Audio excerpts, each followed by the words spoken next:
Where were you when you heard about what happened on September 11th, 2001? I was in my elementary school's computer lab. I was only 9 years old on that horrible day. Even though I was only 9 years old, I still remember exactly where I was when I heard what happened. It was one of those days you will always remember where you were. Another one of those days was November 22nd, 1963. It was a long time ago, but to the grandparents of our generation, it was a historic and infamous day. November 22nd, 1963 is a day that will live in infamy forever. It was the day President John F. Kennedy was assassinated.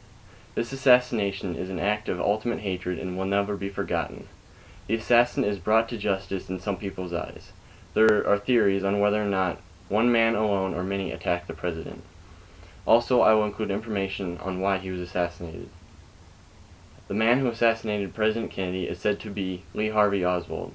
He recently acquired a job at the Texas School Board Depository, according to the JFK Presidential Library Museum. He was accused of assassinating President Kennedy and shooting a local police officer on a Dallas street. A couple days later, he was killed and never confessed to the assassination. Since there was no recorded confession of the assassination, many people drew up theories of a conspiracy. The assassination of President Kennedy is said to be a huge conspiracy.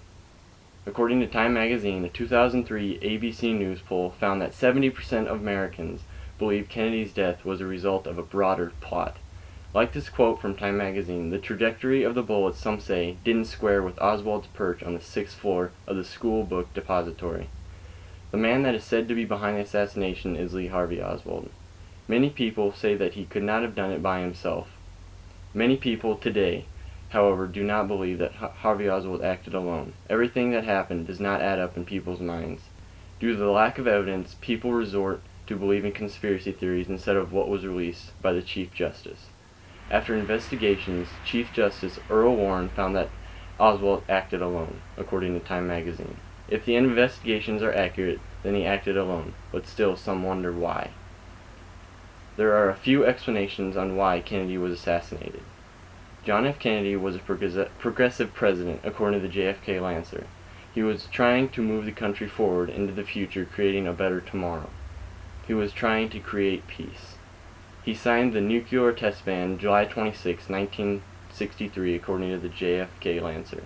He tried to make peace by withdrawing 1,000 American troops from Vietnam. He also was trying to make equal rights for all Americans. These are peaceful agendas, but to some they are agendas that many do not agree with, and he was hated by some. One man hated him enough to assassinate him. This much we know. The real reason we may never know. The assassination of John F. Kennedy will never be forgotten due to the hatred surrounding it. The assassinator of President Kennedy was found and arrested. The many conspiracies surrounding the assassination are revealed and hushed. The explanation of the assassination was examined. The 35th President of the United States was assassinated. His life was cut shorter than it could have been. He was a good president. If he could have continued in office, he could have prevented our encounter in Vietnam and become a great president. He will always be remembered in United States history, and the day he died will live in infamy forever.